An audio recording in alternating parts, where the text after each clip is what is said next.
It is my pleasure to welcome His Excellency, Mr.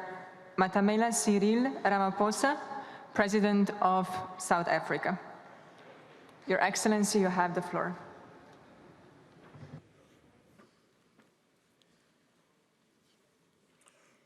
Program Director, His Excellency Antonio Guterres, the Secretary General of the United Nations, Your Royal Highness, Sheikh Mohammed bin Zayed Al Nahyan, President of COP28, Dr. Sultan Al Jaber, Your Excellencies, Heads of State and Government, and ladies and gentlemen.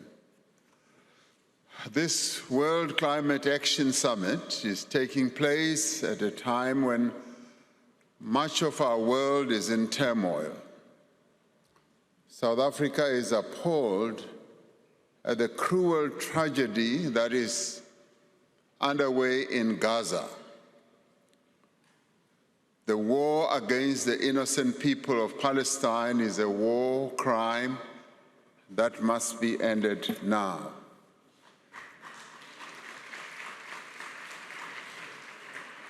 Yet, even as we are beset by numerous challenges, we cannot lose momentum in the fight against climate change.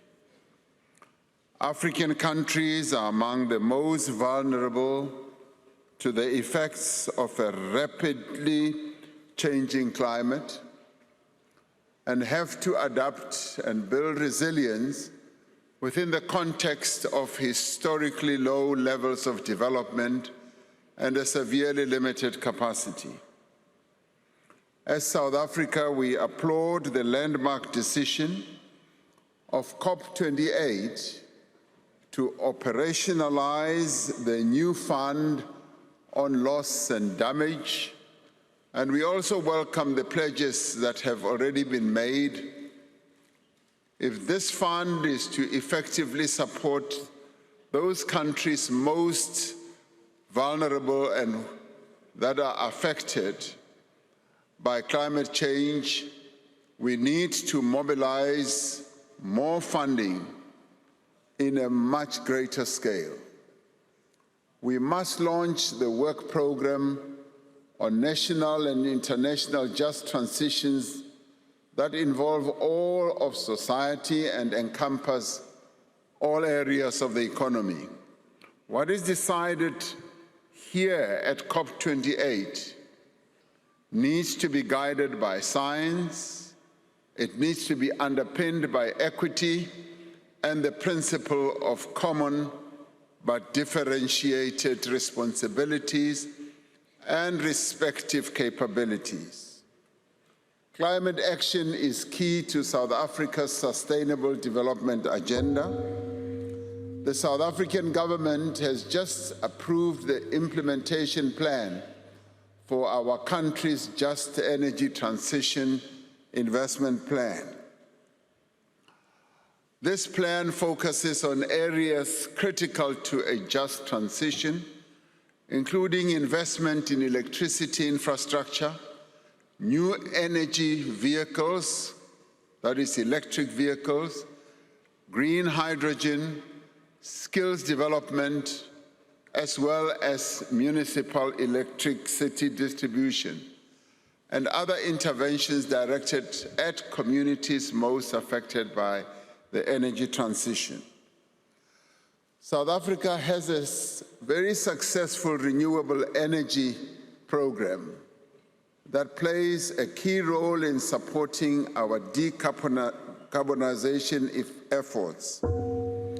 There are also promising developments underway in our country to harness the potential of green hydrogen and to beneficiate critical minerals as well as rare earths in support of development and driving the green transition. We must stress that multilateralism must remain central to global climate action. Unilateral, cohesive, and trade-distorting measures such as carbon adjustment measures, are detrimental to developing economies. Innovative financing instruments, such as special drawing rights, are needed to ensure that funding does not increase the debt levels and burden of countries that are already struggling to service their debt. There can be no substitute for new, predictable, at-scale, and appropriate public finance to support and help developing economy countries build climate resilience. After all, many of them were not even responsible for the damage to the climate as we see it now. Access to finance, skills transfer, and technology is key. Climate change adaptation and mitigation technologies should be regarded as a global public good and should not be exclusive to certain more advantaged countries.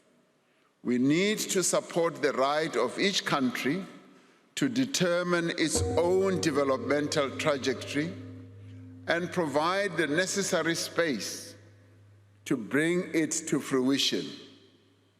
We should continue to work together in a spirit of solidarity and cooperation. If there ever is an area where solidarity and cooperation is needed, it is as the world tackles climate change. It should not be the exclusive area for certain countries. It is in this regard where we say the slogan that has been globally adopted, leaving no one behind, should be applied, and we should leave no country behind. Thank you.